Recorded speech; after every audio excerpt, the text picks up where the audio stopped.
आएगा बहुत ज्यादा बड़ा सूत्र नहीं है, एकदम सिंपल, एकदम सरल सा सूत्र है। स्पृह नाम की एक धातु है, स्पृहा, ठीक है। स्पृहा मतलब कि स्नेह मान लीजिए, उसका पसंद मान लीजिए। स्पृहा मतलब कि पसंद, पसंद करना, ठीक है। तो स्पृह जो धातु होती है वो सामान्य जैसे पठती लिखती ऐसा ऐसी एक धातु है, तो स्पृह यति ऐसा रूप बन रहा है।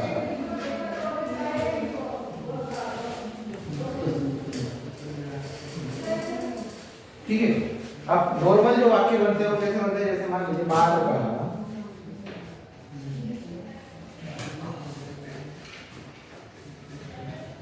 पुष्पम स्पृहयति, बालक को फूल पसंद है, ठीक है। बालक पुष्प की स्पृहा करता है, बालक को क्या है, फूल पसंद है, ठीक है। बालकः पुष्पम स्पृहयति, ये हो गया कॉमन सेंटेंस, सामान्य, लिखना नहीं है, ये हो गया सामान्य वाक्य। अब सूत्र अपना क्या बोलता है, बोले स्पृह रिप्सित, बोले ये स्पृहा जो है एक सामान्य होती है और एक विशेष होती है। पसंद जो है वो सामान्य होती है और विशेष होती है। तो बालक को फूल पसंद है, ये हो गया कॉमन बात। लेकिन फूलों में से अगर मान लीजिए बालक को स्पेशली कमल का फूल पसंद है, तो ये क्या हो गया, ये विशेष हो गया।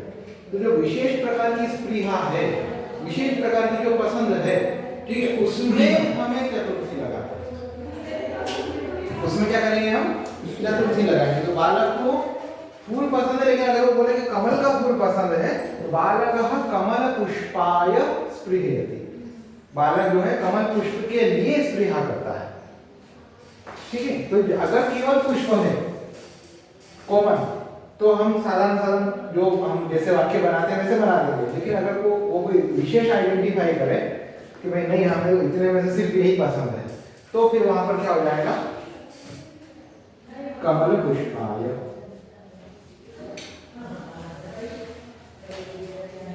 ठीक है, ये एक कंडीशन। दूसरी कंडीशन वो ऐसा बोले बोले फूल तो बहुत पसंद है, लेकिन मैं जंगल में जो फूल उगते हैं मुझे सिर्फ वही पसंद है, ऐसा लिख।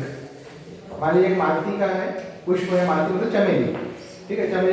एक उसने घर में चमेली का फूल उगा के रखा है, गार्डन में चमेली का फूल है, ठीक है। और दूसरा वन में घूमने गया, वन में जो उसे चमेली का फूल दिखा, बोले वो उसकी जो सौंदर्य था ना, वो इन सब में नहीं है, ठीक है। तो वहां पर भी क्या हो सकता है, बालकः मालती पुष्पाय स्पृहयति, किंतु वने, कहां पर, वन वाला, जैसे उसमें दिया हुआ है वने, पश्यतु पुस्तक में वने करके दिया है, पुष्पेभ्यो वने। हाँ, पुष्पेभ्यो जो शब्द है चतुर्थी का बहुवचन है। अपन जो पुष्पाय लिख रहे हैं वो एक वचन है, इसका बहुवचन हो जाएगा पुष्पेभ्यो। तो जो जंगल के जो फूल है ना, बस उसी को पसंद करता है, मार्केट वाले को पसंद नहीं। तो ये एक स्पेशल आइडेंटिटी है।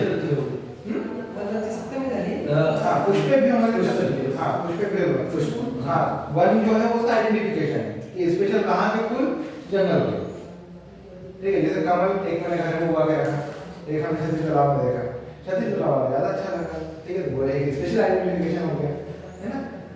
तो शिवाजी महाराज के स्टैचूज का पूरे अमरावती में इधर उधर मुझे मल्टीक्री का ही पसंद है। हाँ, ये आइडेंटिफाई, स्पेशल आइडेंटिफाई, मल्टीक्री बस वन की जगह मल्टीक्री डाल, और फूल की जगह शिवाजी प्रतिमा, प्रतिमा, ठीक है। तो उसमें चतुर्थी आ जाएगी। तो अपने को मल्टीप्ली को नहीं लगाना है, पुतले को। हाँ, लगाना तो पुतले को ही है, लेकिन उसके लिए आइडेंटिफाई करना पड़ेगा कि कौन सा वाला पुतला। अगर आप पुतले का आइडेंटिफिकेशन नहीं करेंगे तो आप बोले अगर जितने भी शिवाजी महाराज के पुतले आपको सब पसंद है, ये तो कॉमन बात है, ठीक है। अगर इसमें सब में आप बोलेंगे नहीं मुझे तो मल्टीप्ली वाला ज्यादा पसंद है, तो वहाँ पे आप मल्टीप्ली शब्द अगर आपने लगा दिया, स्पेशल आइडेंटिफिकेशन दे दिया, तो फिर उस पुतले में क्या हो जाएगा, चतुर्थी लग जाएगी, ऐसा है, ठीक है। बस इतना ही बोलता है, ज्यादा कुछ नहीं बोलता। अगला सूत्र,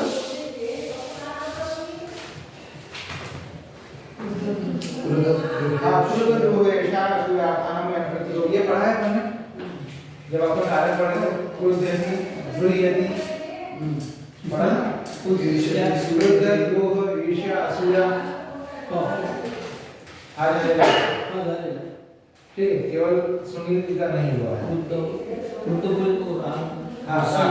क्रोध यानी राग। तो सुनील जी आप केवल लिख लीजिए कि ये 4-5 विशेष क्रिया है, 4 ही है, क्रोध, लोभ, ईर्ष्या, असूया, ये 4 क्रियापद हैं। ये 4 क्रियापद के साथ में चतुर्थी होती है।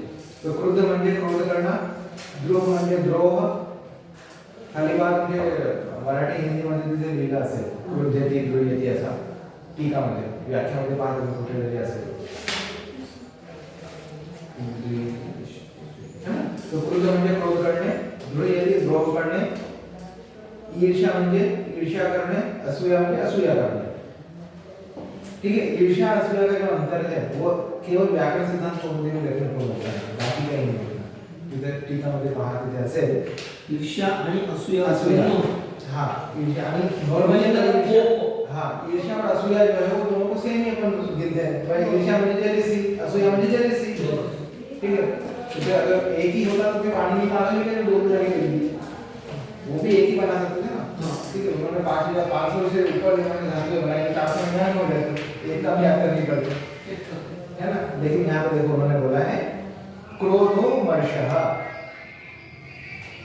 मैं पूरा पढ़ा क्रोध द्रोहेर्ष्या असूयार्थानां यम प्रतिकोपः ये हो गया हमारा सूत्र पुढे क्रोधाद्यर्थानां प्रयोगे यम प्रतिकोपः स उपसंच संज्ञा स्यात् के क्रोध द्रोह आदि धातु इनके जिनके लिए प्रयोग किए जाते हैं उनमें संपदा होता है हरे क्रोध्यति द्रोह्यति ईर्ष्यति असूयति वा ठीक है यम प्रतिकोपः किम भार्याम ईर्ष्यति इति ठीक है ये इस प्रकार से उन्होंने उदाहरण दिया आगे देखो इसी में आगे लिखा है क्रोधो मर्षः क्रोध मतलब अमर्ष ठीक है गुस्सा द्रोहोपकारः द्रोह मतलब अपकार द्रोह किसके साथ होगा जो आपका अपकार करेगा असम्मान निरादर अपमान जो करेगा उसके साथ द्रोह करेगा ईर्ष्या अक्षमा ईर्ष्या किसके साथ होगी जिसको आप क्षमा नहीं कर पा रहे उसके साथ आप ईर्ष्या करेंगे ठीक है असूया गुणेषु दोषाविष्करणम ठीक है भले सामने वाले व्यक्ति में कितने ही दोष क्यों ना हो कितने ही गुण क्यों ना हो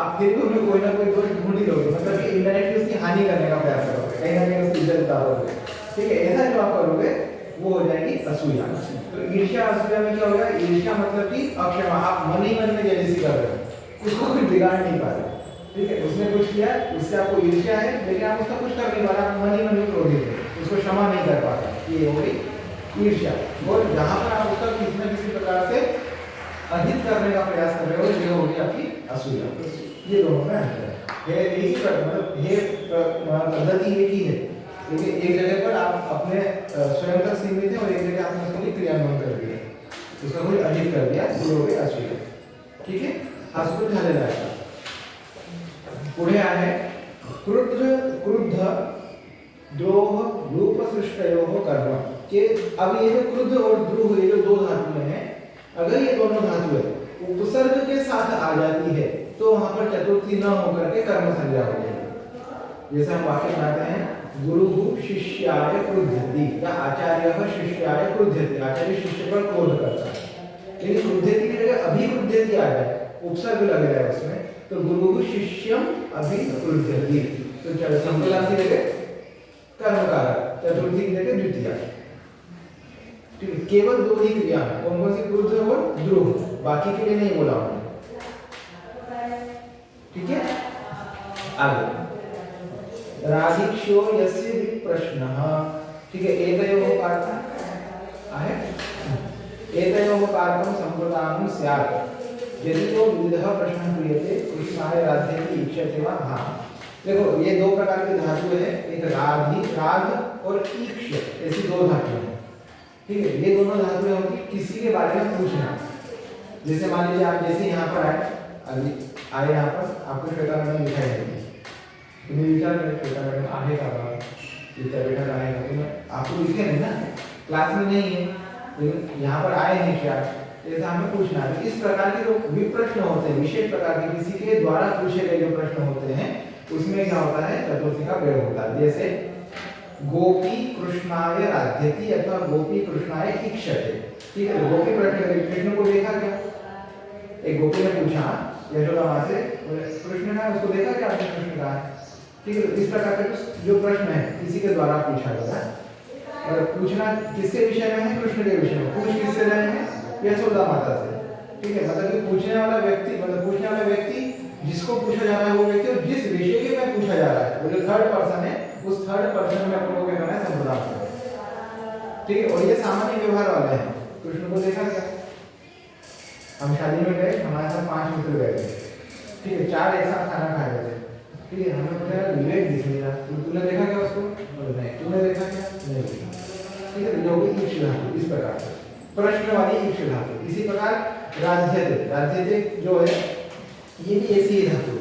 तो जब राध्यते अथवा ईक्षते दो प्रकार की धातु में शुभ अशुभ विचार किया जाता है, किसी के बारे में पूछा जाता है, ठीक है, कोई कहाँ है, कैसा है, इस प्रकार से पूछा तो राध्यते यानी विचार, उसके उसका हालचाल पूछना, और ईक्षते मतलब उसके होने की पूछना।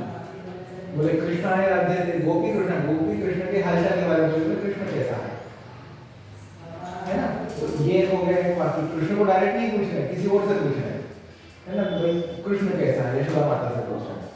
तो गोपी कृष्ण है राध्यते, गोपी कृष्ण के बारे में पूछती है, तो गोपी कृष्ण ईक्षते, गोपी ये पूछती है कि कृष्ण को देखा क्या, उसके दर्शन की अभिलाषा है, तो वे कृष्ण कहा मुझे देखना है, तो डायरेक्ट तो बोल नहीं सकते मुझे कृष्ण को देखना है, बोलेगी राधे कृष्ण को देखा कैसा है।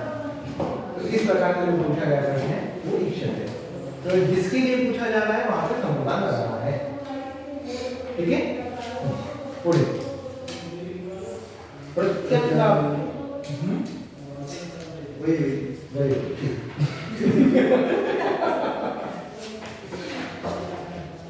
हाँ, प्रत्यंगाभ्याम श्रुवः पूर्वस्य कर्ता। ये भी देखो थोड़ा सा टेढ़ा प्रश्न है, सरल ही है लेकिन थोड़ा सा टेढ़ा है। जैसे आज ही हमारी मयूर अथर्व की चर्चा चल रही थी इसी बारे में। मैं अथर्व को बोला कि मुझे अनुष्ठान करवाना है, मैं स्वयं नहीं कर सकता, इसलिए मुझे करवाना है। वस्तुतः स्थिति क्या है, मुझे स्वयं करना चाहिए। भाई भगवान हम क्या करते हैं ना, हम ब्राह्मण का सहारा क्यों लेते हैं? अगर हम स्वयं भी पूजा कर सकते हैं, क्यों? क्योंकि हमें उस माध्यम से जाना पड़ता है, हमें ज्ञान नहीं, हमें नहीं आता, इसलिए हम ब्राह्मण के द्वारा करवाते हैं। हाँ, तो यहाँ पे जो कार्य किसी के द्वारा किया जाएगा, ऐसा जो कार्य है उस जगह पे हमें चतुर्थी लगाएंगे। देखो विप्रेण मह्यम देहि इति, वो राजा को बोल रहा है कि मुझे गाय चाहिए। एक व्यक्ति है, वो राजा को बोल रहा है कि मुझे गाय चाहिए, लेकिन तुम्हारे हाथ से नहीं चाहिए, तुम्हारे द्वारा चाहिए, लेकिन तुम्हारे हाथ से नहीं चाहिए। कहाँ से चाहिए? बोले मुझे इस ब्राह्मण के द्वारा चाहिए। तो विप्र के द्वारा मह्यम यानी मुझे दो चतुर्थी, मह्यम हो गया चतुर्थी, ठीक है। जब कोई माध्यम कोई व्यक्ति दूसरा बन जाता है तो उस जगह पर भी चतुर्थी में, जहाँ पर सीधा काम नहीं पकड़ना, घुमा के काम पकड़ना है तो चतुर्थी लगाएंगे, ठीक है। सुधर एक दूसरा अपन ऐसे बोल सकते हैं, नृपः भिक्षुकाय धनम ददाति, ये सीधा होगा। जो है नृपः की प्रवृत्ति भिक्षुकाय धनम ददाति, ये तो होगा, लेकिन नहीं, नृपः मंत्रिणा भिक्षुकाय धनम ददाति। तो ऐसी जो प्रक्रिया होगी वहां पे प्रतिश्रवण होगा, तो वहां पे ददाती का प्रयोग हम नहीं करेंगे, वहां पे क्या करेंगे, इसके द्वारा सुना गया है, सुनना। प्रतिश्रवणोति मतलब इसके से मुझे लेना है, ठीक है। आश्रवणोति मतलब इससे हमें, जहां पर श्रु धातु के साथ प्रति और आ उपसर्ग लगेंगे वहां पर आपको चतुर्थी लगानी है। श्रु धातु के साथ क्या लगेगा, प्रति और आ, ऐसे दो उपसर्ग लगेंगे, तो वहां पे मध्यम कोई ना कोई दूसरा करता। तो विप्राय गाम प्रतिष्ठनोति, विप्र के द्वारा गाय सुनता है मतलब लेता है, प्रदान मतलब स्वीकार करता है, प्रतिष्ठनोति। तो विप्र के द्वारा हो रहा है, आपको विप्राय मतलब विप्र के लिए नहीं है, विप्र के द्वारा है।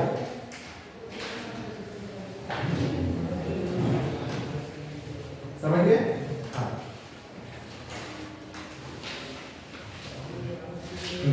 अनुप्रति भ्रूणस्य, ये है क्या सूत्र? हाँ, देखो पुस्तक में कोर्स में आएगा।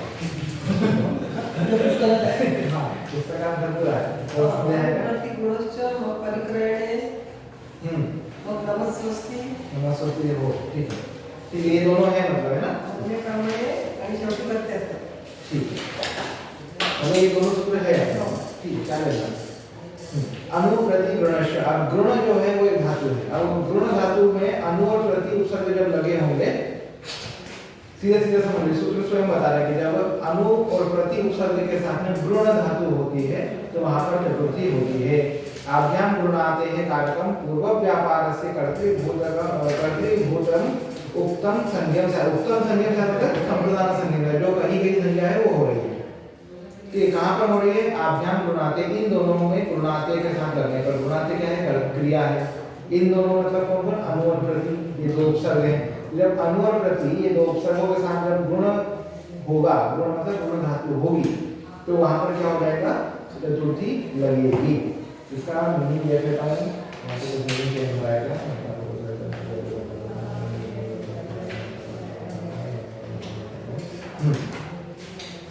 नहीं, मीनिंग चेंज नहीं हो रहा है। गुण का मतलब होगा प्रेरित करना, यहाँ पर भी प्रेरित करना ही इसका मीनिंग है, ठीक है। लेकिन अनुगुण अनुकरण करतो, गुण अनुकरण करतो, स्तुती करतो, गुण अनुकरण करतो,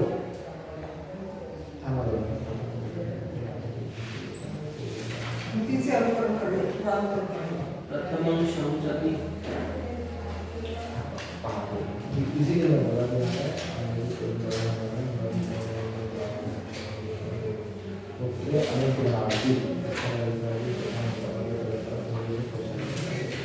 अनुपूर्णावती म्हणजे अनुकरण करणे नाही, प्रोत्साहित करणे असा अर्थ दिलेला आहे। हां, प्रोत्साहित, स्तुती करून प्रोत्साहित, तर ते म्हणजे कसं आहे, यामध्ये मतलब इस सूत्र में कंडीशन क्या है, कोई भी यज्ञ अगर हो रहा है वहाँ पे देखिए एक होता है और एक उद्गाता है, कई अध्वर्यु है, बरोबर है, एक अध्वर्यु है और एक होता है। तो होता पहले मंत्र बोल रहा है, उसके बाद उसी मंत्र को कौन बोल रहा है, अध्वर्यु बोल रहा है, तो उसका अनुकरण नहीं कर रहा, उसको प्रोत्साहित करके मंत्र बोल रहा है। कारण कि यहाँ पे जो अध्वर्यु है उसका काम है कि होता के द्वारा जो किया गया कार्य है उसमें से अगर कोई चूक रह जाए तो अध्वर्यु उसको पूरा करे, और अगर वो कंप्लीट है तो वो उसको केवल रिपीट करे। तो अनुकरण नहीं, वो प्रोत्साहित कर रहा है उसको, ऐसा होता नहीं है। अच्छा, अनुकरण प्रोत्साहित, प्रोत्साहित, ठीक है। आभ्याम गुणाते का अर्थ पूर्व व्यापारस्य कर्तृभूतकम उत्तम, तो पूर्व व्यापार का जो कर्तृभूतक है उसको संप्रदान लगाना है, ठीक है। तो कंडीशन क्या है कि अब यहाँ पे उन्होंने कंडीशन रखी है, सपोज प्रमाण लगे, मैं यहाँ पर बैठा हूँ, श्वेता मैडम बैठे हैं, मैंने आपको सूत्र पढ़ाया, बरोबर, मेरे पढ़ाने में कहीं ना कहीं कुछ कमी रही, उसको वो कंप्लीट कर देगी श्वेता मैडम, ठीक है। मैंने पढ़ाया पूरा, बाइक कुछ ले गया मुझसे, नहीं हो पाया कुछ पूरा, कुछ ना कुछ चूक हो गई, तो उसको कंप्लीट कौन कर रहा है, श्वेता मैडम कंप्लीट कर रहे हैं। तो श्वेता मैडम का क्या है, वो अनुकरण नहीं कर रहे हैं, वो उसको प्रोत्साहित कर रहे हैं, ठीक है आपने पढ़ाया बरोबर, इसमें ये भी ऐड कर दीजिए, इसको अनुकरण करना नहीं, उसको प्रोत्साहित करना है, ठीक है। तो इस प्रकार का यहाँ पे उदाहरण दिया उन्होंने ये देखा, ठीक है। तो इन्होंने क्या बोला, होत्रे अनुगृणाति अथवा होत्रे प्रतिगृणाति, ठीक है। होता के लिए अनुग्रहित करता है या होता के लिए प्रतिग्रहण करता है, ठीक है। तो यहाँ पे आप कुछ भी कर सकते हैं, छात्राय प्रोत्साहित करते हैं। तो यहाँ पे होत्रे शब्द चतुर्थी में आया है, इसलिए आप शिक्षक छात्राय अनुगृणाति, जैसे उस दिन मैंने अथर्व को बोला था आप अपना वाक्य यहाँ पे लिखो, बोला था ना वाक्य, अब उसमें जो गलती थी तो अथर्व को मैंने गलती से करें, इससे अथर्व क्या हुआ, डिसअपॉइंटेड हुआ कि अपॉइंटेड हुआ, प्रोत्साहन हुआ ना, अगर ठीक है मैंने माना कि उसमें दो गलती थी लेकिन चार तो सही थे ना, ये तो हमें पता लगा है कि नहीं। तो इस प्रकार से प्रोत्साहित करें, उसको बोलेंगे अनुगृणाति अथवा प्रतिगृणाति, समझ में आया ना। अगला है परिक्रयणे संप्रदानम अन्यतरस्याम, परिक्रयण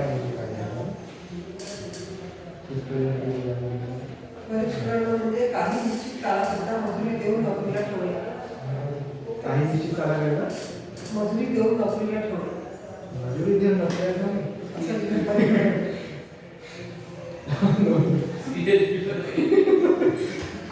तो आपकी कंडीशन झाली पीरियड वाइज थोड़ा क्या म्हणजे उस समय से चलता आ रहा है। परंतु अष्टाध्याय के मुल्की पाणिनि के समय से चलता आ रहा है। अभी जो है कुछ नया नहीं है, मार्केट डिस्को इसमें सारे भरपूर बरोबर है। तो नियत कालम भृत्या स्वीकरणा, कुछ समय के लिए, कुछ निश्चित समय के लिए भृत्या स्वीकरणा, सेवक के रूप में स्वीकार करना, मजदूरी स्वीकार। इसमें कुछ भी हो सकता है ना, अपन आईटी वाले को बोलते कि यहाँ से मल्टीग्रेड तक छोड़ दो, बस कांग्रेस वाले तक छोड़ दो, तो अपन वो मजूरी दे रहे हैं ना, बस ये लेना बोला ना, वही बोला इसमें परिक्रयणम संप्रदानम अन्यतरस्याम। इसमें एक चीज है, उन्होंने बोला संप्रदानम अन्यतरस्याम, मतलब संप्रदान है और अन्य भी है, तो अन्य कौन सा है, तो आगे लिखा है नियत कालम भृत्या स्वीकरणम परिक्रयणम तस्मिन् साधकतमं कारकम संप्रदान संयम वा स्यात्। साधकतमं कौन सा है? साधकतमं कारक कौन सा है? पंचमी तो आई नहीं है ना, हम चतुर्थी पे आते हैं। कर्णम तृतीया साधकतमं कर्णम, तो उन्होंने वही बोला साधकतमं कारकम अथवा संप्रदान संयम, या तो उसमें या तो तृतीया हो सकती है या चतुर्थी, दोनों में से कोई भी एक आप प्रयोग कर सकते हैं। ठीक है, जैसे शतेन शताय वा परिक्रीतः, ये फलाना लिखो। जैसे पहले लीजिए, युवकः शतेन अथवा शताय परिक्रीतः, युवक जो है 100 रुपए में खरीदा गया, मतलब 100 रुपए में उसको आज का काम, आज की मजदूरी 100 रुपए है, तो बोला कि आज पूरे दिन भर मेरे साथ काम करना है, आज की मजदूरी 100 रुपए मिलेगी। ठीक है, तो उस समय 100 रुपए बहुत होता था ना, इसलिए उन्होंने शतेन लिखा है। युवकः शतेन अथवा शताय परिक्रीतः, तो शतेन हो गई तृतीय विभक्ति, शताय हो गई चतुर्थी विभक्ति। तो इसे भृत्य रूप में किसी निश्चित काल के लिए स्वीकार करना, सेवा रूप में स्वीकार करना वहां पर, तो जिस चीज के द्वारा स्वीकार किया जाए, जैसे इन्होंने 100 रुपए में स्वीकार किया, युवक को स्वीकार किया, तो युवक में चतुर्थी पंचमी नहीं आएगी, जो उसका मध्यस्थी कारण जो है। ठीक है, जैसे 100 रुपए में किया तो 100 रुपए उसका कारण हो गया। ठीक है, मान लीजिए आप अगर कोई बोलते कि भाई आपको हम सर्टिफिकेट चाहिए, आपको 2 दिन तक ये यहाँ पे ऐसा लेक्चर देना है, वो सर्टिफिकेट, वो प्रमाण पत्र जो है वो उसका कारण हो गया। तो जिस वजह से उसको खरीदा गया, जिस वजह से उसको सेवक बनाया गया है, उस वजह में हमने तृतीया या फिर चतुर्थी लगानी है। ठीक है, अगर इसी में एक आती है वार्तिक तादर्थ्य चतुर्थी वाच्या, ये एकदम सीधी है। तादर्थ्य मतलब कि निमित्त मात्र में चतुर्थी होती है। जैसे हमने वाक्य बनाए थे, पिता पुत्राय धनम यच्छति, पिता पुत्र के लिए धन देता है, और ये तो हो गया ददाति। किंतु पिता पुत्राय फलम क्रीणाति, पिता पुत्र के लिए फल खरीदता है। ठीक है, तो पुत्र क्या होगा इसमें? निमित्त हो गया। गुरु शिष्याय शिक्षयति, गुरु शिष्य के लिए सिखाता है। ठीक है, जननी परिवाराय भोजनम पठति, जननी परिवार के लिए भोजन पकाती है। ये जो किसी और के लिए किया गया जो कार्य है उसे तादर्थ्य कहते हैं। तो यहाँ पे वार्तिक है तादर्थ्य चतुर्थी, मतलब उस तादर्थ्य में चतुर्थी होती है। मुक्त ये हरि भजति, मुक्ति के लिए हरि को भजता है। ठीक है, तादर्थ्य। दूसरा प्रवृत्ति संपत्ति आपको आएगा। जे सूत्र आहे हे पाणिनीचे आहे, सूत्र पाणिनीचे आहे, सूत्र पाणिनी के हैं, लेकिन बीच में वार्तिक कात्यायन की कात्यायन म्हणजे त्याच्यात तुम्ही आले। हां, वो जन्माद्य नक्षत्र काय हे पाहतो। होते नक्षत्र देखने पड़ते, नक्षत्र देखने पड़ते। पाणिनी का नक्षत्र पता है, विभाणी नक्षत्र का, कात्यायन का पता नहीं। नक्षत्र पाणिनी विभाणी नक्षत्र में बहुत ही एक्स्ट्राऑर्डिनरी है। कुछ तोड़ नहीं, आज के 23 के युग में उसको आप ये बोल रहे हैं पहली बार नासा ने रिसर्च किया है कि पहली बार दाल का जो ये बताया कि दाल को पकाना कैसे है, वो पाणिनी शिक्षा के जो श्लोक है उसमें लिखा हुआ है कि दाल को कितने घंटे गलाने से दाल बन जाती है, खाने योग्य होती है। आज वो नाश्ता कर रहे हैं। हाँ, तो वो पाणिनी से समझ गए। चलो ये भी हो गया। आज हम जब कभी डमरू सुनते हैं तो कभी डमरू में आपने अनाराम सुने क्यों? अनाराम मतलब वर्णमाला कभी डमरू में सुनाई दी क्या आपको? हमने आपके सामने मान लो डमरू हो जाए तो डम सुनाई देगा ना, ऐसा सुनाई देता है कभी? नहीं, पाणिनी को सुनाई दी है। हाँ, इसको माहेश्वरी सूत्र बोला आपने,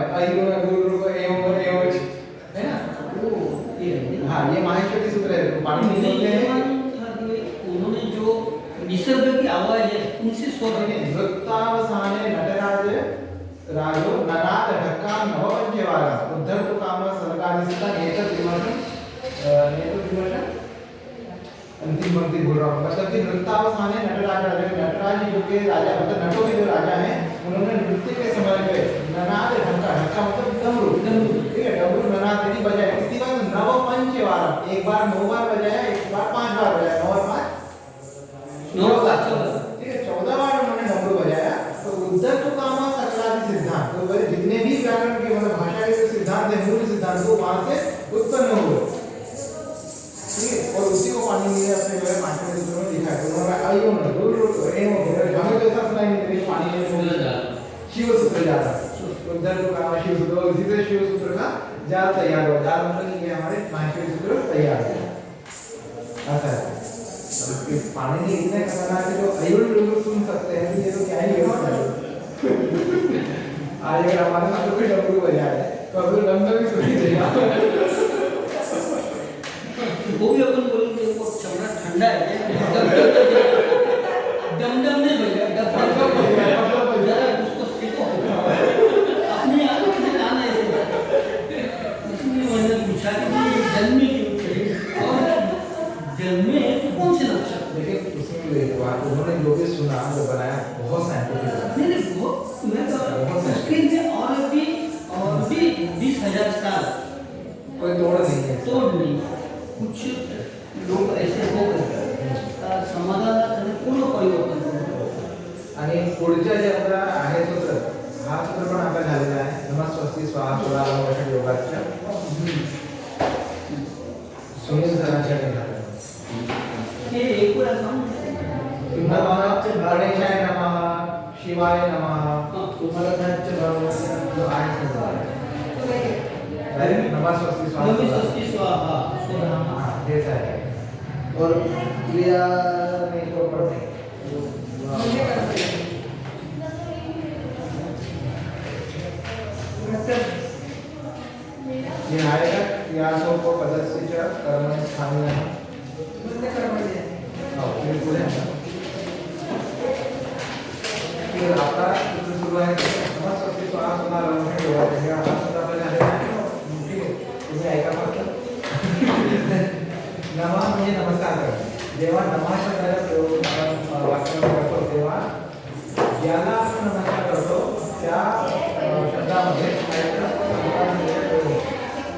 गणेशाय नमः शिवाय नमः देवाय नमः ठीक है क्या प्रकार उसी प्रकार स्वस्ति शब्द का यहाँ प्रयोग होगा तो उसमें जिस स्वस्ति मतलब कल्याण तो जिसके कल्याण की कामना कर रहे हैं उसमें चतुर्थी लगाएंगे छात्राय स्वस्ति शिष्याय स्वस्ति मित्राय स्वस्ति ठीक है देशाय स्वस्ति देश का कल्याण हो देशाय स्वस्ति राष्ट्राय स्वस्ति इस प्रकार पुढे आहे स्वाहा स्वाहा म्हणजे हविष्याविष्करण मतलब कि इसको क्या होता है यज्ञ करना जिसको आहुति देना क्या समझिए हविष्य मतलब जैसे भोग करना होता है भोग देना ये आप अग्नि जिसको आहुति दे रहे हैं जिसके लिए अग्नि के लिए अग्नये स्वाहा समर्पित हाँ राष्ट्र के लिए राष्ट्राय स्वाहा देवाय स्वाहा गणेशाय स्वाहा रुद्राय स्वाहा जिसके लिए भी आप आहुति दे रहे हैं उसमें चतुर्थी लगानी है ना और पूरे क्या है स्वाहा स्वधा स्वधा ये जो शब्द है ये केवल पितृ शब्द के लिए प्रयोग होता है पितृभ्य स्वधा ठीक है स्वधा किसके लिए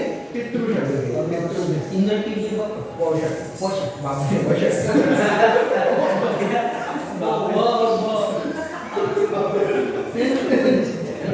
हिंदी चल रहा है ना तो बोलना बहुत उच्चार वो सिर्फ बिहारी लोग करते नहीं उच्चार हैं जो सिर्फ बिहारी लोग हैं उनको बहुत बोलते नहीं आते वो भाषा नहीं बोलेंगे किसी ने बोला अरे वाह वाह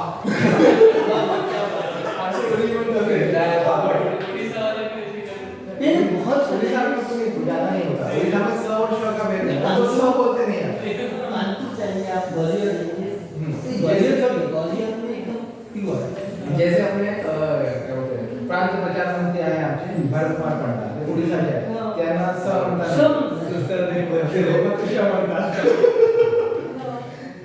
किसी का नाम रमेश है म्हणजे सरिता किसी का नाम शरिता ऐसा उनका वो बिहार में वह नहीं होता वह होता है तो इसलिए वो क्या होता है हिंदी से बस वो हिंदी के वशट आणि ये दूसरा जो है न्यास वाला वो औषध वो नहीं अपने बोलते अपने बोलते इंद्र वाला है मैंने वो हिंदी में वशट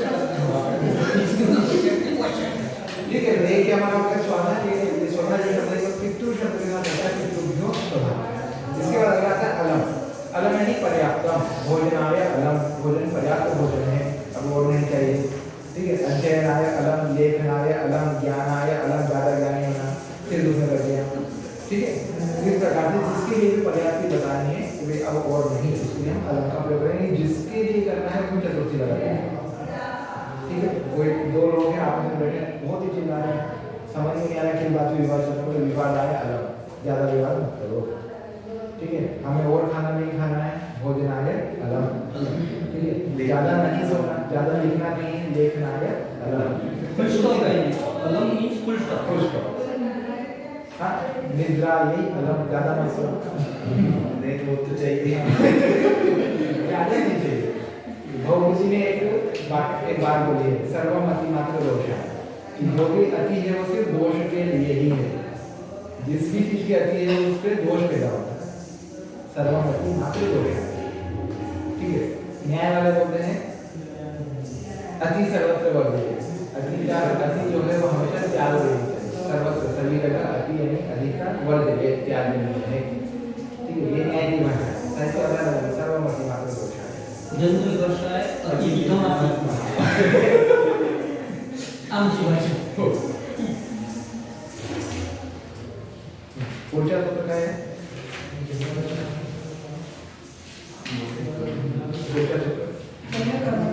आहे ना?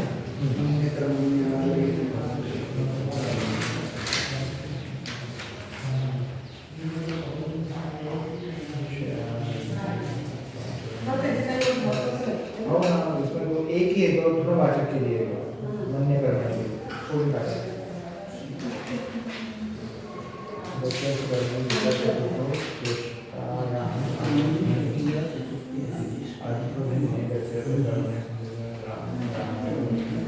हाँ, ये ऐसा बोल रहे हैं। देखो, गत्यर्थ कर्म में द्वितीय चतुर्थ्यो चेष्टायाम अनध्वनि, मतलब कि देखिए अध्वभिन्ने गत्यर्थानाम कर्मण्येते संचेष्टायाम। अध्वभिन्न, अध्व क्या होता है पहले हमें ये समझना है। अध्व क्या है? अध्वभिन्ने गत्यर्थानाम, गति अर्थ में जो अध्व से भिन्न होते हैं उनके कर्म में, उनकी साधक कर्म में संतष्ट चेष्टाया, उनकी चेष्टा में क्या होता है?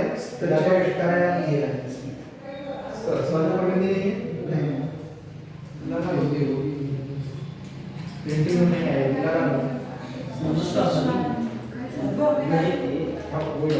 अनध्वनि चेष्टा आपली शरीराची हालचाल झाली.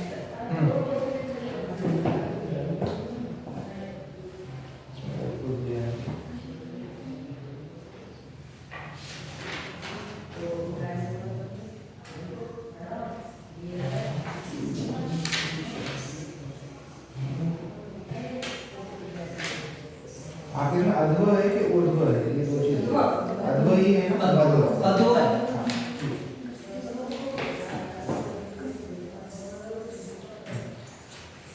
देखिए, ग्रामम ग्रामाय वा गच्छति, अध्व का मतलब होता है एक किसी स्थान को छोड़ करके दूसरे स्थान पर जाना, ठीक है। तो जो छोड़ा हुआ स्थान, इसलिए पूछा अध्व और ऊर्ध्व ये दो चीजें आती है।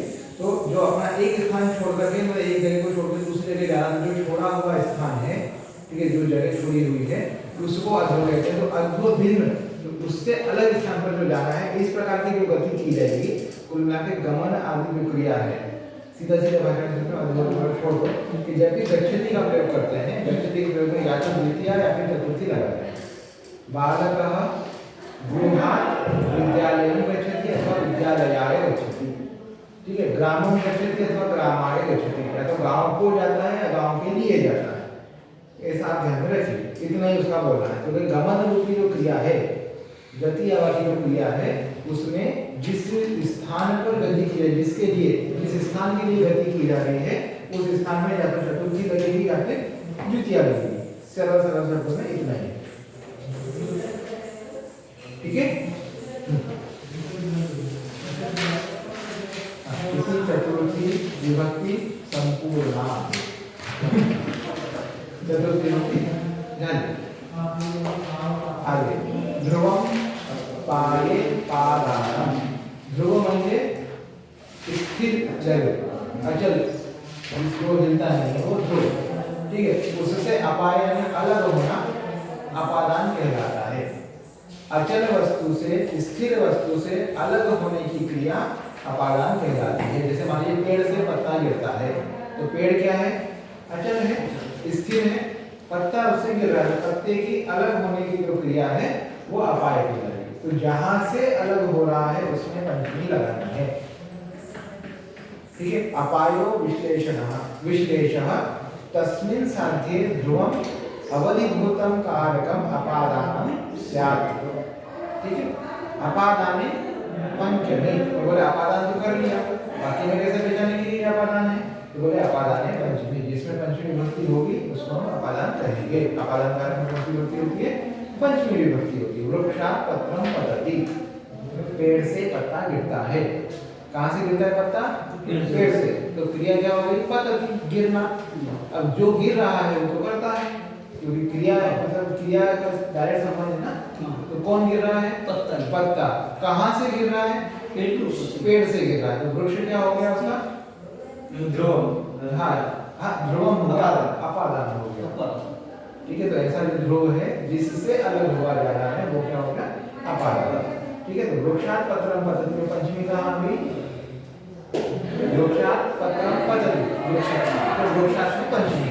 ठीक है, उसके लिए बोला हमने अपादान में पंचमी, अपादान में पंचमी होती है। विलगीकरण। हाँ बोलो, पुण्य में भित्रार्थानाम जय हेतु।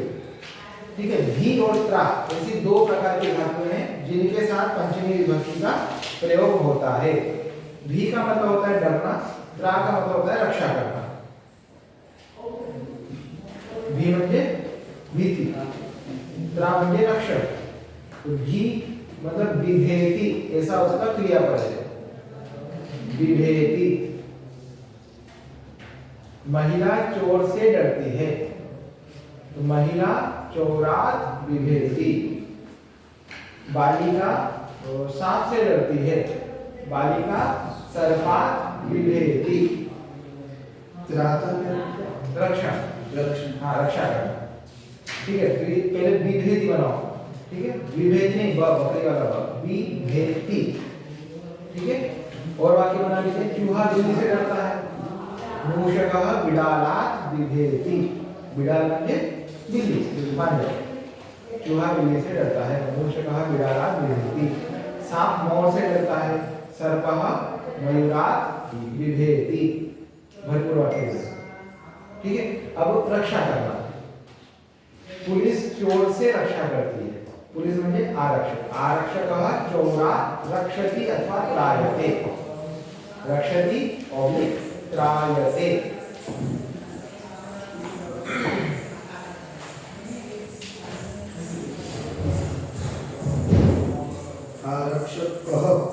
आरक्षकः चोरात् त्रायते। पिता दुख से रक्षा करता है, बनाइए वाक्य।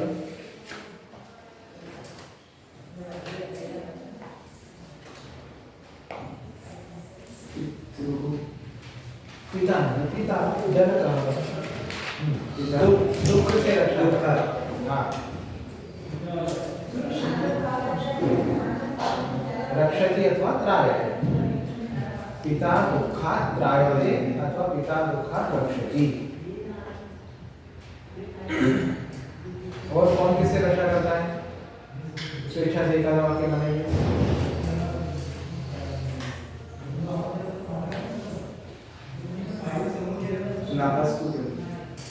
अनुत्तीर्ण, अभ्यासः अनुत्तीर्ण काय, अभ्यासः अनुत्तीर्णात् त्रायते। अब ये है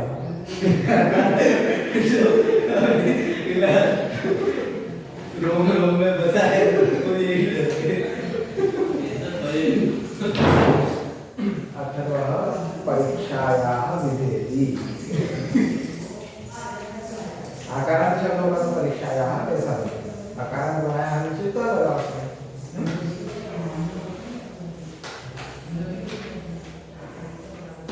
जाना पुढचा पराजय शोधः। पराजय शोधः का सीधा सीधा मान लीजिए कि जो पराजय रूपी अर्थ है, ठीक है, जिससे हार मान ली जाती है उसमें पंचमी लगाएंगे। भाई इससे मैं हार गया, अतः वाला कैसे हारेगा, ठीक है, रेफरेंस से हार गया। बस लिख लीजिए। व्याकरणात् पराजयते। पराजयते। हाँ, व्याकरणात् पराजयते। इसमें पंचमी लगा है। हाँ, पंचमी शुरू हो गया तो। हाँ, पंचमी से वो तो दो उधर हो गया। चतुर्थी तो वहीं खत्म हो गया, स्टॉप मार दिया। ठीक है, इसमें भी दिया है अध्ययनात् पराजयते। उसी में दिया है, पुस्तक में दिया है अध्ययनात् पराजयते। ठीक है, अर्जुन में पराजय है असोढ़, जो सहन अब अपना और ज्यादा सहन है। असोढ़ मतलब जिसको और सहन नहीं कर सकते, तो उसके नाम पे तुम जीते। तुम जीते। बस असह्य जो चीज है वही उससे जिससे हमने हार मान लिया, इससे ज्यादा हमारे सहन करने की क्षमता खत्म हो गई, या तो अब जो ही झगड़ा हो जाएगा। ठीक है, जितना सुना था सुन लिए, जितना विवाद करना था कर लिया, तुम समझ में नहीं आया कि कोई अर्जुन है, हम हारे, फिर भी नहीं मारे तो फिर झूठा करेगा। असोढ़ यानी असह्य, जो सहन करने योग्य बात। अब जैसे व्याकरण थोड़े समय बाद आपके लिए असह्य हो जाएगी, हो गया, हो गई है। असह्य और सुसह्य दोनों की ओर है। ठीक है, जो चीज असहनीय चीज हो जाए उसको और सहन नहीं किया जाता, तो उसके नाम में हार मान ली गई है। ऐसी हार पंचमी में होती है, जिससे हार मान ली गई है उसमें पंचमी लगा दी। हो गया। अगला है वारणार्थानाम इप्सितः। इप्सितः वारणार्थक जो धातु होती है उसमें इप्सित अर्थ में अपादान कारक होता है। इप्सित यानी क्या होता है? प्रिय। प्रिय।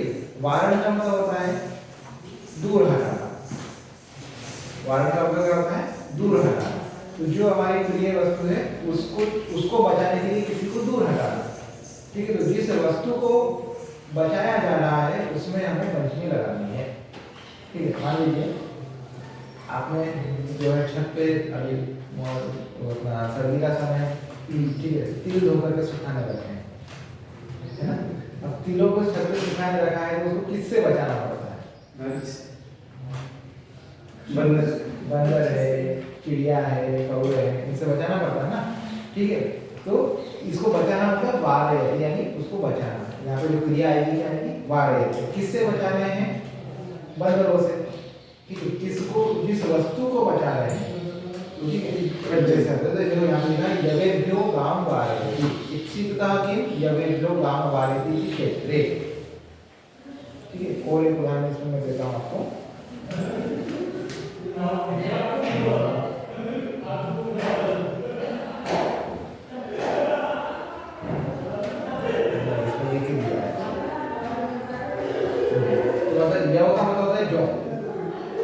जौ से गाय को दूर हटाता है।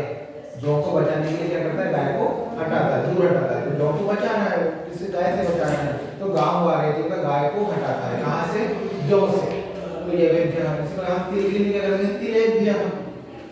ठीक है, तिलेभ्य हम प्रकरण वाले तिल से जो है बंदर को हटाता है। तिलेभ्य भगवान वाले तिल से जो है पक्षियों को हटाता है। द्वितीय होगी। हाँ, जिसको हटाता है, वाले नहीं हटाना। ठीक है, जिसको हटाना है? मरकट को, खगन पक्षी को, जिसको हटाना है उसको द्वितीय। नहीं, जिसको हटाना तो जिस वजह से हटाना है उसको पंचमी। जो बचा, जिसको बचा रहे ना उसमें पंचमी। अभी हमने तिल बचाई ना, तो तिल में पंचमी।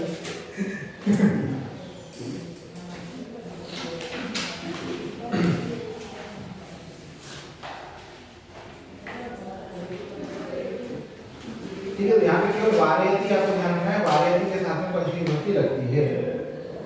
ठीक है, जिस चीज को बचाना है उसको पंचमी लगा दीजिए, जिसको हटाना है उसको द्वितीय लगा दीजिए। इतना है।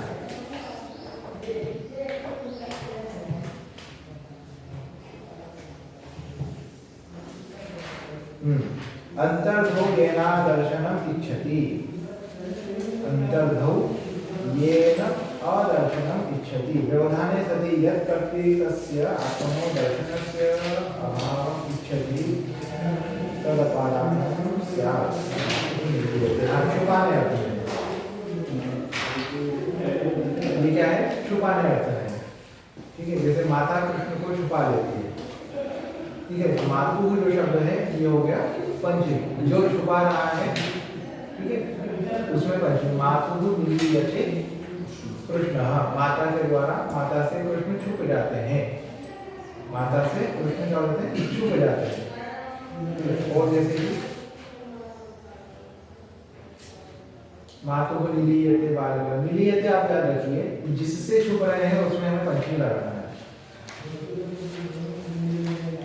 मान लीजिए कृष्ण बलराम से छुप रहे हैं तो बलरामात् निलीयते कृष्ण, निलीयते यानी छुपना, अदर्शन। अंतर्धौ येन अदर्शनम इच्छति, अंतर्धौ मतलब अंदर होकर के, येन जिससे, अदर्शन आप अदर्शन की इच्छा रखते हैं, जिससे आप छुप रहे हैं, जिससे छुपना चाहते हैं। तो कृष्ण अपनी माता से छुप रहे हैं, तो मातु निलीयते कृष्ण।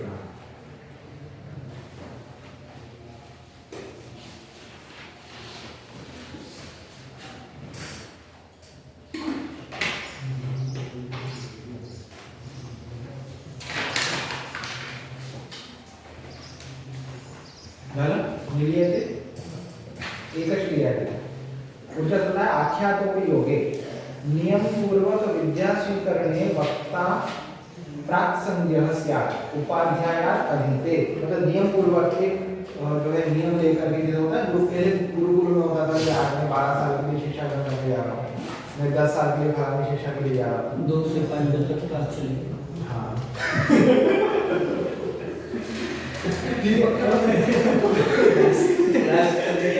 क्लास चले जा रहा है। ठीक है, तो यहाँ पर जो है जिससे आप सीख रहे हैं, जो सिखाने वाला व्यक्ति है, भाई केवल छात्र ने संकल्प ले लिया उतना काफी नहीं, सिखाने वाले का भी संकल्प ले लिया, छात्र तो आगे बोले 2 से 5 मिनट ही चलिए अवेलेबल। ठीक है, तो सिखाने वाले का और सीखने वाले का दोनों का आख्यात उपयोग यहाँ पर होगा, ऐसी स्थिति में पंचमी लगेगी सिखाने वाले की। इसमें देखो नियम पूर्वक विद्या स्वीकरणे वक्ता, जो बोलने वाला है, वक्ता जो है वह प्राक संज्ञा से, वही जो है अपादान संज्ञा होगा। तो उपाध्याय से पढ़ता है, उपाध्यायात् अधीते, हाँ नेट में आता है, उपाध्यायात् अधीते, आचार्यात् अधीते, शिक्षकात् अधीते। वक्ता, वक्ता म्हणजे बोलने वाला, सिखाने वाला, जो सिखाने वाला है, जो बोलने वाला। वक्ता अगर उपदेश कर रहा है सभा को, हाँ तो वो वक्ता में ही हमें क्या करनी है, वक्ता में करना। हाँ वक्ता में पंचमी लगानी है, सिर्फ वक्ता में, वक्ता नहीं तो वहाँ पे तो करते हैं बालकः उपाध्यायात् अधीते, शिष्यः गुरोः अधीते, शिष्य गुरु से सीखता है। यहाँ आपको पंचमी लगा देना। हाँ मुझे पंचमी लगानी। छोटी छोटी से टिक रखी है, तो याद रहे ये अपन, इसलिए नहीं लगा सकता है मुझे पंचमी लगानी।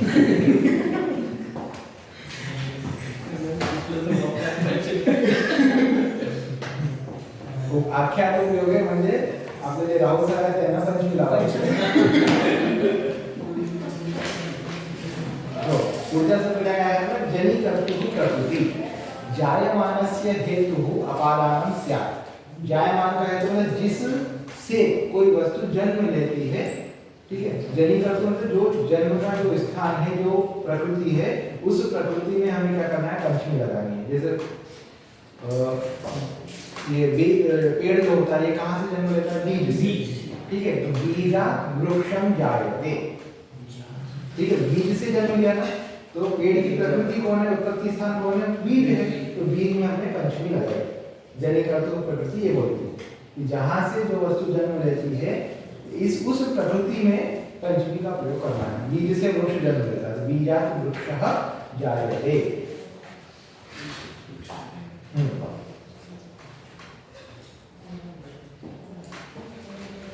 इसमें दिया है ब्रह्मणः प्रजा प्रजायते, ब्रह्म से संपूर्ण प्रजा की उत्पत्ति होती है। ब्रह्म बोला, ब्रह्मा नहीं बोला, ब्रह्मणः, ब्रह्मा और ब्रह्म दो अलग चीजें हैं।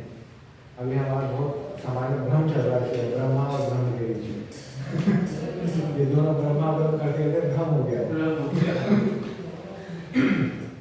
ठीक है, तो ब्रह्मणः प्रजा प्रजायन्ते, जायन्ते प्रजायन्ते, ये डिपेंड करता है कि अपन क्या बोल रहे हैं। एक बीज से एक वृक्ष हम पैदा कर रहे हैं, ठीक है, तो बीजात् वृक्षः प्रजायते, बहुत सारे बीजों से बहुत सारे वृक्ष पैदा कर रहे हैं, ठीक है। तो बीजेभ्यः वृक्षाः जायन्ते, बहुत से बीजों से हो जाएगी, ठीक है। सृष्टि सर्जन शक्ति की सृष्टि से कोई चीज उत्पन्न हो रही है, तो जिससे उत्पन्न हो रही है सृष्टि को लगाना है, सृष्टि को लगाना है। जहाँ से उत्पन्न हो रहा है उस उत्पत्ति स्थान को हमें पंचमी लगानी है। तो सृष्टि का क्या होगा?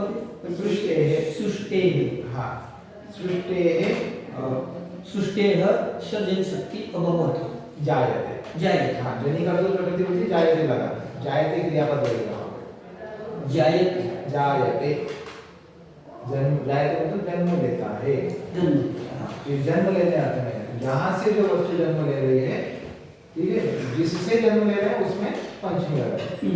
क्योंकि जो जन्म ले रहा है वो तो करता है, उसका वो करता है, वो तो करता होगा। अपना प्रश्न ले होगा, अपने बोले जाए तो कौन जन्म लेता है? ठीक है, तो हाँ पहला प्रश्न क्या आता है, कौन जन्म लेता है? तो वृक्ष है। हाँ तो वृक्ष जन्म ले रहा है तो वो तो करता होगा। कहाँ से जन्म ले रहा है? दूसरा सृष्टि से, सृष्टि से, तो सृष्टि में पंचमी लगा। अगला है भुवः प्रभवः। भवनम भू भू कर्तुः प्रभवः तथा भूतो गंगा प्रभवति। एक तो ये हो गया जन्म लेना, और एक होता है उत्पत्ति स्थान।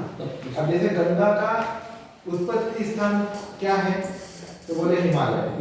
लेकिन गंगा जन्म कहाँ लेती है, तो उसके लिए हिमालय नहीं बोलते, ठीक है। क्योंकि भाई गंगा का जनक कौन है, बोले वो नहीं बोलते। हाँ गंगा की उत्पत्ति कहाँ से है, वो हिमालय है ना। तो हिमवतः, देखो उसमें लिखा है हिमवतः गंगा प्रभवति। हिमवतः की जगह हिमालयात ऐसा लिख सकता है, हिमालय से गंगा प्रकट होती है। प्रभवती म्हणजे प्रकट होना। तो भुवः प्रभवः ये जो सूत्र है ये बताता है कि कौन चीज कहाँ से प्रकट होती है।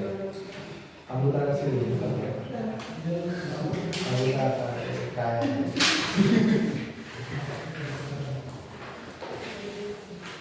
इसका ये एक ही उदाहरण आप याद रखिए, ज्यादा रखेंगे तो थोड़ा प्रॉब्लम। तो हिमालय गंगा प्रभवती, हिमालय से गंगा प्रकट होती है।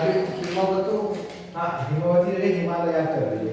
हिमवत शब्द है, हिमवत, हाँ तो वो क्या है, वो तकारांत शब्द है, उसका पंचमी एक वचन हिमवतः बनता है। उस उतनी प्रक्रिया में जाइए, उसको हटा दीजिए, हिमालय कर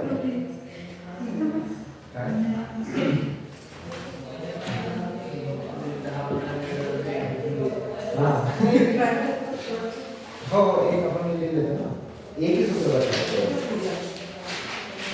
हो गया, हाँ यह पंचमी हो गई।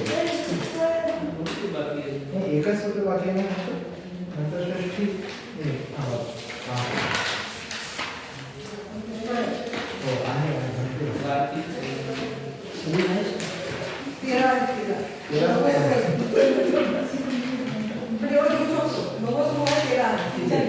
अगला मेरे से ज्यादा सूत्र है, आप अगला इतने पढ़ा कि दवाखाने में जाने का काम नहीं करता।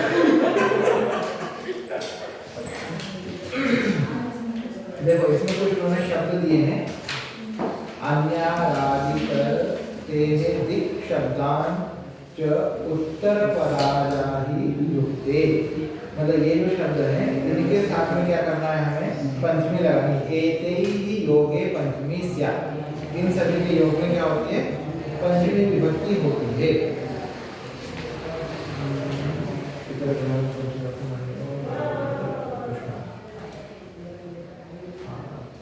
इसका मीनिंग लिख लीजिए आप एक तरह से। इसमें मीनिंग दिया है क्या आपको पुस्तक में? तो आप मीनिंग बोलिए एक शब्द का। हाँ पहला जो देखो अन्य, अन्य आरत, म्हणजे जवळ, अन्य म्हणजे अन्य म्हणजे इतर, वेगळे, आरात म्हणजे जवळ, इतर म्हणजे इतर, वृत्ते म्हणजे शिवाय, शिवाय, शिवाय। नहीं एक एक काम कीजिए ना, एक एक शब्द बोलिए, उसका मीनिंग बोलिए, उसका एक वाक्य।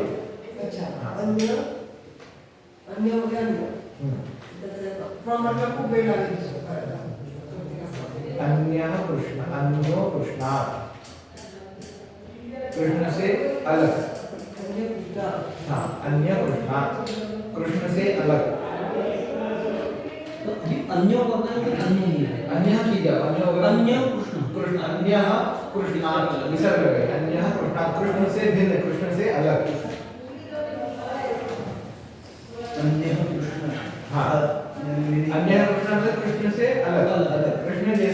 नहीं वाक्य पूर्ण हुआ है नहीं अन्य ये केवल उदाहरण है। बलराम अन्य हाँ, जैसे कृष्ण के जैसा एक व्यक्ति था, क्या नाम था उसका? पौंडरिक, है ना? कृष्ण जैसा, लेकिन प्रवृत्ति में वो कृष्ण से अलग था। तो पौंडरिक अन्य पौंडरक कृष्णा अन्य कृष्णात्। पौंडरक जो है कृष्ण से अलग है, कृष्ण जैसा है, दिखने में एक जैसा लेकिन अलग है। ठीक है, एषः अन्यः कृष्णात्। पौंडरक एकदम हूबहू कृष्ण जैसा था। इवन वो द्वारका में चला भी गया था, 3 महीना द्वारका में रहा पौंडरक। हाँ, मैं कृष्ण हूँ। क्लोन था उस समय का। Double role. ठीक है, तो इस प्रकार से जो हो सकता है दिखने में एक जैसा और किसी न किसी प्रकार से उससे अलग है। तो यहाँ कृष्णात् से अलग। अगला क्या है? आरात। आरात वरात। जवळ। आरात हा एक शब्द आहे। हा शब्दाच्या प्रयोगे काय होतं? पंचमी।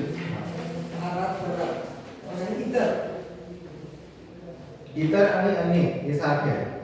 इतर आणि अन्य। अन्य आप क्या है, जहाँ अन्य लिखा है आप अवधि लगा के इतर कर लीजिए। वृत्ते यानी शिवाय। वृत्ते कृष्ण का गति, कृष्ण के अलावा दूसरी क्या ही गति है?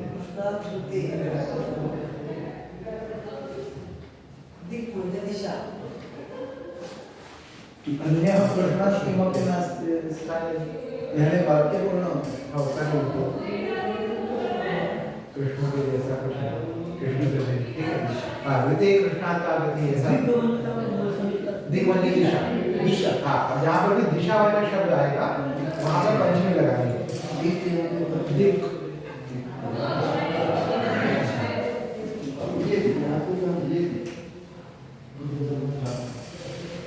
ठीक है, दिक मतलब दिशा मतलब पूर्व पश्चिम उत्तर दक्षिण कोई भी दिशा आ सकती है।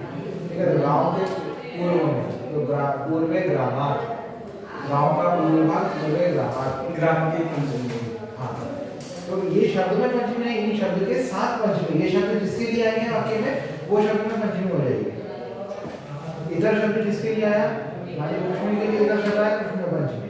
राम के लिए इतर शब्द आया, उसमें पंचमी। ये शब्द जिसके साथ लग जाते हैं उसको अपने जैसा कर लेते हैं। सत्संगति कहते हैं कि मैं करोति बनूंगा, ये सत्संगति वाला वाक्य। ठीक है, जिसके साथ जिसकी संगति अच्छी है उसके व्यवहार अच्छे हो जाते हैं। ठीक है, तो जिस प्रकार से ये शब्द जिसके साथ लग जाते हैं, चाहे उसमें कोई भी कारक हो नहीं, तुम्हें ऐसा लगे ना कि बदल तुम ऐसा अपादान कारक। सुनीला दक्षिणायाम अस्मि। हाँ, चलेगा, सुनीला दक्षिणायाम।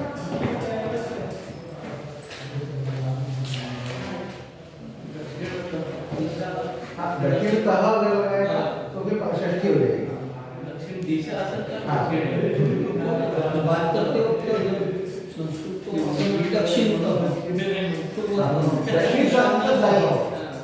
दक्षिण का मतलब दाएं ओर, राइट साइड। हाँ, दक्षिण वाम का लेफ्ट साइड। यहाँ पर दिशा है जिसकी पूर्व दिशा। गांव की पूर्व दिशा से सूर्य उगता है, तो ग्रामात् पूर्वे उदेति सूर्यः। गांव की पूर्व दिशा होता है, तो गांव के पूर्वतः उगता है ऐसा नहीं। नहीं, तो वहाँ यही है कि जहाँ पर दिशावाचक शब्द होगा, ठीक है, वहाँ पर अपन पंचमी लगाएंगे। और जहाँ पर हम अपनी साइड बता रहे हैं, मेरे सामने, मेरे पीछे, मेरे राइट साइड, मेरे ऊपर, नीचे, इधर लेफ्ट साइड के साथ, तो वहाँ पर षष्ठी आएगी, वो आगे आएगा।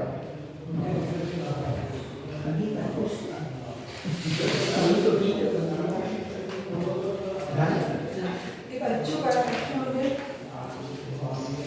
जोडती लागणारी दिशा शब्द असेल तर संबंधित शब्दाची पंचमी करावी। प्र अचू प्राक। नहीं, वो रहने दीजिए, कारण कि वो फिर प्रत्यय के साथ शब्द कैसे बनाना, वो एक थोड़ा सा प्रॉब्लम हो जाएगा। म्हणून ते सूत्रात येतं आहे शब्द को। अच्युत ये शब्द है, उत्तर पदार्थ अच्युत होते हुए देता हूँ सरलता। आज दक्षिण, आज दक्षिणा। आज आणि या दिशावाचक शब्दाचा प्रयोग असेल तर संबंधित शब्दाची पंचमी करावी। हाँ, ऐसा लिख लीजिए, काम करो।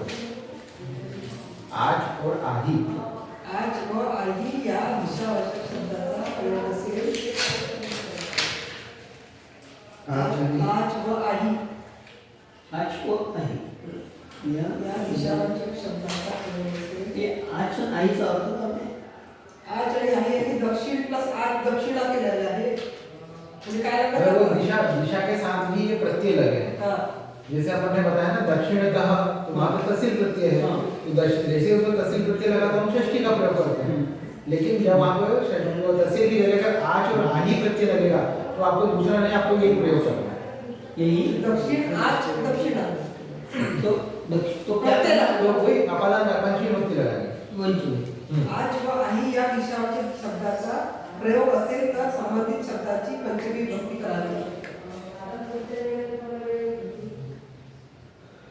दक्षिण अधिक आज दक्षिणा.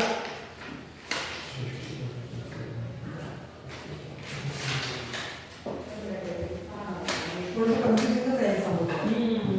इसीलिए मैंने छोड़ दिया उसको रख दिया। इतना समझ में पता है। ये कंफ्यूजन हमें सिर्फ इसलिए हो रहा है क्योंकि जहाँ पर तहसील प्रत्यय हम दिशावाचक शब्द में जब तहसील प्रत्यय लगाते हैं तो उसके साथ षष्ठी विभक्ति हो जाती है।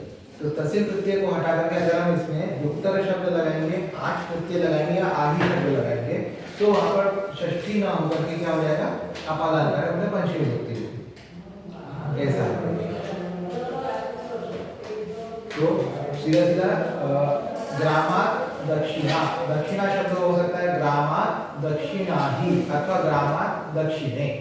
गांव की दक्षिण दिशा में, अब वो दक्षिण दिशा में ऐसा जब हमें बोलना है तो ग्रामात तो हो गया गांव की दक्षिण दिशा में, ग्रामात तो दक्षिणे भी आ सकता है, दक्षिणा भी आ सकता है और दक्षिणाही, ये तीनों प्रकार से इसमें प्रयोग कर सकते हैं। आज लग जाए तो दक्षिणा होते हैं। हाँ, तो उसका आठ में क्या होता है, च का लोप हो जाता है, केवल आ बचा है तो दक्षिणा। हाँ, दक्षिणा मतलब देना नहीं, दक्षिणा नहीं मतलब दक्षिण दिशा। दिशा ऐसा कंफ्यूजन है ही, इसीलिए क्योंकि दक्षिणा शब्द में आप समझ और आगे लग जाए तो मीनिंग वही है, मीनिंग क्या नहीं हो रहा है। दक्षिणा। हाँ, तो काय खालचं बोलतो.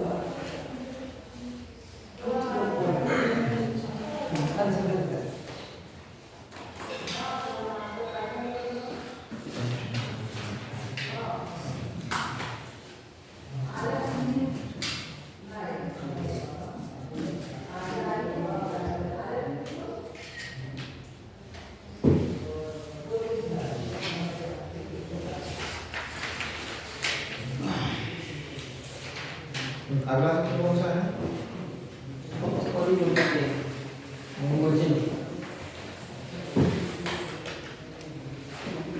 पंचमी पंचमी वाला कौन सा? पंचमी। अपार परिधि. अच्छा, पंचमी अपाम परिधि एते ही कर्म प्रवचनी ही योगे पंचमी कर्म से। प्रवृत्ति आया है. हाँ, कर्म प्रवचनी मतलब क्या? मैडम ने बताया था आपको कर्म प्रवचनी क्या होता है। उपसर्गाला तेव्हा विशिष्ट अर्थ प्राप्त होतो तेव्हा त्याला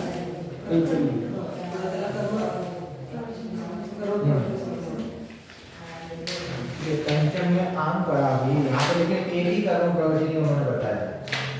पहले कर्म प्रवचनी बहुत सारे आए थे, जितने भी उपसर्ग थे सब, लेकिन यहाँ के लिए केवल एक, कौन सा? आम। कौन सा कर्म प्रवचनी है?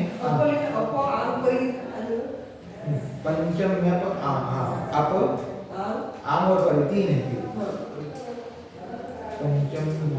पंचम में पाम परि, ठीक है। एतैहि कर्म प्रवचनीय योगे पंचमी स्यात्। अपहरेः परिहरेः संसारः परिरत्र वर्जने रक्षणाय। मतलब तीन प्रकार के क्या किए उन्होंने कर्म प्रवचन उपसर्ग दिए। ये तीन उपसर्ग जहाँ पर होंगे उसके साथ आपको क्या करना है? पंचमी का प्रयोग करना है। अब देखो नॉर्मली उपसर्ग क्या होता है, धातु के साथ होते हैं, गच्छति अधिगच्छति, वसति अधिवसति, है ना। यहाँ पर उन्होंने क्या किया है, उसको हरि शब्द के साथ लगाया। ठीक है, अपहरेः परिहरेः इति संसारः। ये संसार कैसा है? बोले अपहरेः, ठीक है, हरि के अलावा कोई दूसरा नहीं। परिहरे, हरि के चारों ओर घूमता रहता है, ठीक है। और आहरे भी इसमें होना चाहिए था, इसमें दिया उसमें आपको उसमें क्या आहरे नहीं है, तो आहरे मतलब जहाँ तक हरि की सीमा है वहाँ तक संसार है, ठीक है, तो अपहरेः संसारः एक वाक्य होगा, परिहरेः संसारः दूसरा वाक्य होगा, आहरेः संसारः तीसरा वाक्य होगा। तो इन तीनों प्रकार से उन्होंने बताया कि अप, परि और आ ये तीन उपसर्ग जब किसी एक शब्द के साथ आते हैं तो उस शब्द में पंचमी लगानी होती है। अगर हरि की जगह शिव शब्द होता तो अपशिवात, हरि शब्द था इसे हरे लगाया है ना, शिव होता तो शिवात, जैसे रामात रूप बनाया, रामात बनाया है, तो अपशिवात, परिशिवात और आशिवात। परिरत्र का क्या मतलब? परिरत्र परि मतलब चारों ओर, ठीक है, आ मतलब सर्वस्व, नहीं आ मतलब रत्र रत्र रत्र परिरत्र वर्जने, परि ही अत्र वर्जने, वर्जन अर्थ में यहाँ पर अत्र यानी यहाँ, ठीक है, परि जो है यहाँ पर वर्जन अर्थ में मतलब कि सीमांकन अर्थ में, चतुर्दिक सीमांकन, मतलब कि भाजन नहीं वर्जन लिखा है भाजन, वर्जन। हाँ, तो परि हरे मतलब संसार जो है हरि के चारों ओर है, ठीक है, इसलिए देखो नारायण जो शब्द है ना, नारायण का मतलब क्या होता है, अयन यानी होता है गोला, अयन का मतलब क्या होता है गोला, सर्कल, ठीक है, तो नृणाम अयनम इति नारायण, जो मनुष्यों का जो समूह है, मनुष्यों का जो गोला है, मनुष्यों का जो जीवन चक्र है, वही जो है नारायण का केंद्र है, नृणाम अयनम इति नारायण, ठीक है, उसी लिए उन्होंने बोले परे हरे है, परि हरे है संसार, हरि जो है संसार, संसार जो है हरि के चारों ओर घूमता रहता है, जो उसका ध्रुव जो है, केंद्र जो है वो कौन है, हरि, हरि है। तो जिस भी शब्द के साथ आप परि और आ ऐसे तीन लग जाएंगे, इसमें आ का एक उदाहरण हो गया आपने देखो, आ मुक्ति है संसार है, तो मुक्ति तक संसार है, संसार कब तक है, मुक्ति तक, जिस दिन मुक्त हो गए उस दिन संसार दिखते हैं, ठीक है, आ सकलात् ब्रह्म, क्या मुक्ति आ गई, क्या मुक्ति है संसार, हाँ मुक्ति मुक्ति पर्यंत, आ मुक्ति पर्यंत,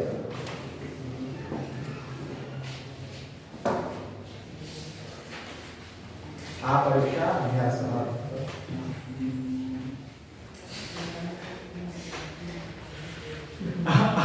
आ परीक्षा अभ्यास, परीक्षा तक, तो परीक्षा में क्या करना है, पंक्ति लगाना, आ परीक्षा अभ्यास,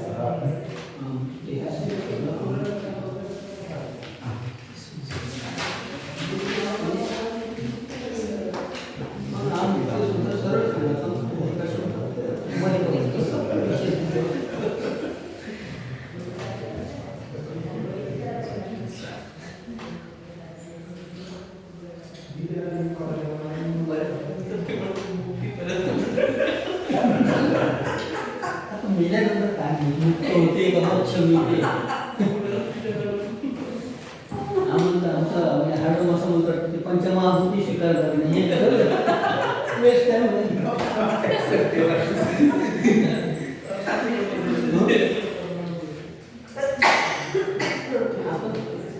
भारत असतील सोडून द्या, जाऊ दे बाबा कामात असतील काय आपण सोडून द्या, जेव्हा तो असं असते ना, तर पंचमहाभूत आमचं शरीर सोडून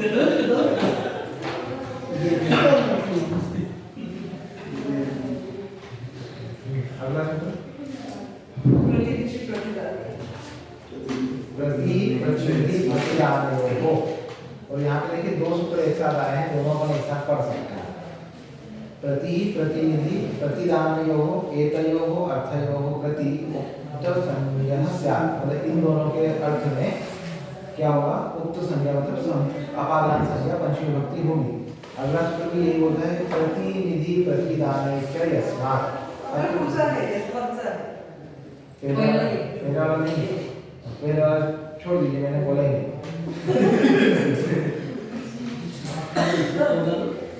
प्रतिनिधि प्रतिदानैश्च यस्मात् अत्र कर्म प्रवचनीयै योगे पंचमी स्यात्, प्रद्युम्नः कृष्णात् प्रति इधर तो मजा करता है, तिलेभ्यः प्रति यच्छति माशात्, देखो क्या ये बोल रहे हैं कि प्रति शब्द का प्रयोग हम जहाँ पर भी करेंगे, जिसके लिए प्रति का प्रयोग करेंगे उस प्रति के साथ में क्या हो जाएगा, प्रत्यय का प्रयोग होगा। प्रद्युम्न किसके प्रति में, किसके के प्रति, ठीक है। ये तिलेभ्यः प्रति यच्छति, यच्छति यानी देता है। तिलों के लिए क्या देता है, तो मांस देता है। तब पहले का विनिमय जो होता था ना, अलग प्रकार से होता था। जब समय में भारत में मुद्राएं नहीं थी, ठीक है, पैसा नहीं था, वो क्या किसान व्यक्ति क्या करता था, गुरु पर मैं आपको 2 बोले देगा, मेरे बच्चे का पैसा पड़ेगा, विनिमय, वस्तु विनिमय है ना। ये कोई ब्राह्मण मैं आपको बोले 2 बोले गेहूं देता हूं, आप मेरे घर में ऐसा करना कीजिए, ऐसा नहीं था, ठीक है। उसी प्रकार किसी चीज के प्रति कुछ देना, ठीक है। तो तिलेभ्यः प्रति यच्छति माष, माष का मतलब होता है उड़द, माष मतलब क्या होता है, उड़द। हाँ, तो तिलों के लिए क्या दे रहा है, तिलों के एवज में तिलों के लिए वस्तु विनिमय क्या करता है, तो माष को देता, उड़द देता है, उड़द के बदले तिल या तिल के बदले उड़द, ठीक है। इसके प्रति देना लेने का जो कार्य होता है, ठीक है, तो प्रतिदान जो होता है उसमें जिसके बदले जो दिया जाता है वहां पर हमें पंचमी लगानी है। तिलेभ्यः प्रति यच्छति, तिलों के लिए क्या देता है, माष देता है। तो जिस चीज के लिए उसको अभी क्या चाहिए, तिल चाहिए, है ना। तो जिस चीज के लिए दिया जा रहा है उसमें हम पंचमी लगा देंगे। इतना ऐसे छोटे-छोटे प्रश्न आपका आने वाला नहीं है, लेकिन हमें पता होना चाहिए कि पैटर्न को पूछ लो कि भाई किस प्रकार से क्या होता है, तो थोड़ा एक्सप्लेन कीजिए। पंचमी उन्होंने पूछा, पंचमी अपादान कारक को स्पष्ट कीजिए और उसमें ये सूत्र समझाइए। तो अपादान कारक में 2-3 सूत्र लगाएंगे, लेकिन साथ में आपको इसकी एक्सप्लेनेशन देनी पड़ेगी। तो हमें पता होना चाहिए कि क्या विषय है।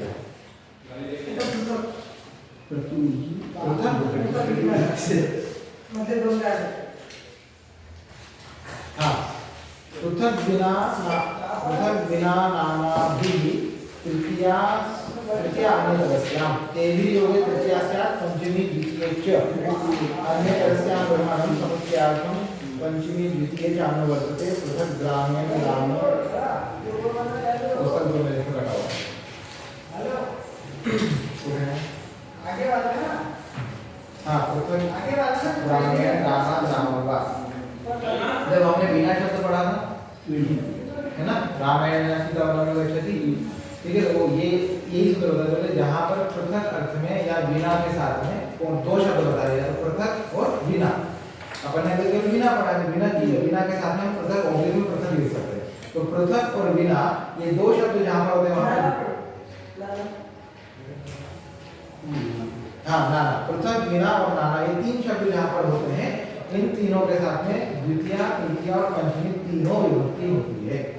रामेण बिना, रामात् बिना, रामं बिना, रामेण पृथक, रामात् पृथक, रामं पृथक, रामेण नाना, रामं नाना, रामात् नाना।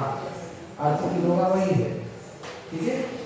पृथक यानी अलग, बिना यानी अभाव, नाना यानी भिन्न, मतलब उससे अलग अर्थ वही है, लेकिन तीनों शब्दों के साथ में द्वितीया भी होती है, तृतीया भी होती है और पंचमी भी होती है। इतना ही है, ये भी हो गए तृतीया स्यात् पंचमी द्वितीये च।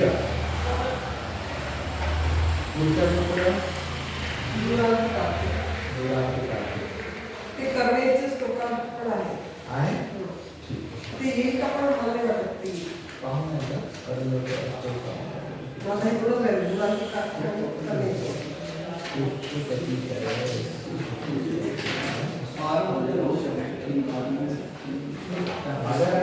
मोठा श्लोक मोठा शब्द असला जी व्याख्या मोठी आहे तो आपल्याला महत्त्वाचा आहे, लहान शब्द नाही।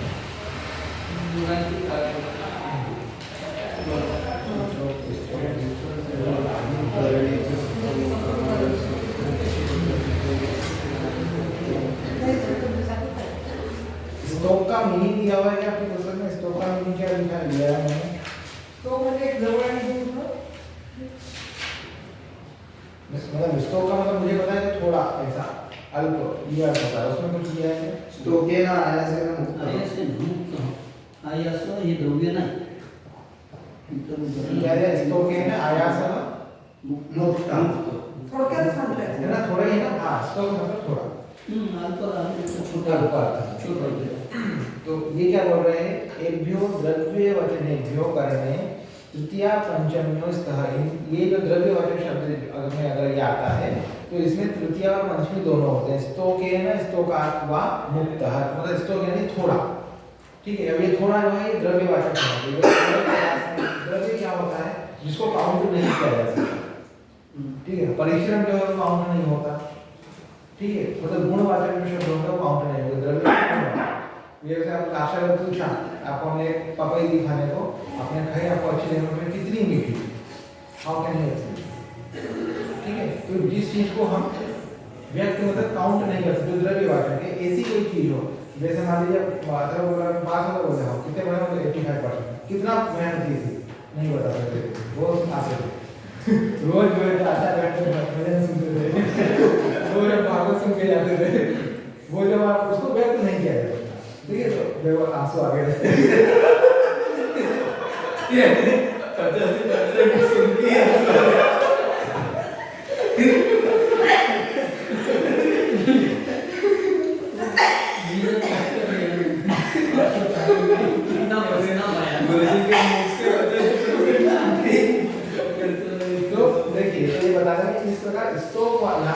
शब्द लिया ना, वो इसको द्रव्यवाचक शब्द है।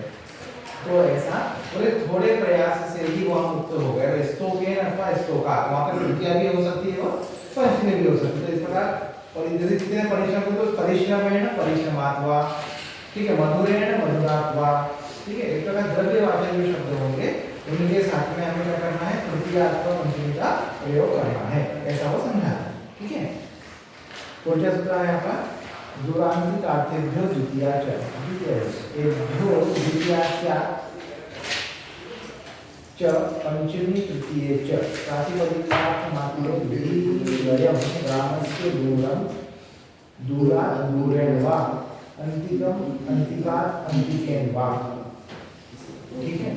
तो ये दूर शब्द और अंतिक शब्द, ये जो दो शब्द हैं, इनके साथ में ये जो दो शब्द हैं, दोनों शब्द कहाँ लगेंगे, अंतिकम अंतिकात् अंतिकेन, दूरम दूरात् दूरेण, मतलब कौन सी होती हो गई, द्वितीया तृतीया और पंचमी। अंतिक होते जवळ, अंतिक यानी पास, दूर मतलब दूर, ठीक है। गांव से कोई कुछ बोला है, नगर जो है गांव से दूर है, नगरम ग्रामात् दूरे दूरम अस्ति, ठीक है। या फिर ग्रामस्य दूर, या देखो ग्राम जो शब्द है उसमें आप षष्ठी और पंचमी दोनों लगा सकते हैं, ये कंडीशन ये है। लेकिन अगर मान लीजिए आपने फिक्स कर लिया, अपने दिमाग में बैठा तो हमें षष्ठी लगा दें, ठीक है। हाँ, तो ग्रामस्य दूरा, ग्रामस्य दूरम और ग्रामस्य दूरेण, ये जो दूर शब्द और अंतिक शब्द है ना, इन दोनों शब्दों में ग्राम में कुछ नहीं करना है, दूर और अंतिक शब्दों में आप द्वितीय तृतीय पंचमी तीनों में से कोई एक का प्रयोग कर सकते हैं, ठीक है। इति पंचमी विभक्ति संपूर्ण, बोलो सत्य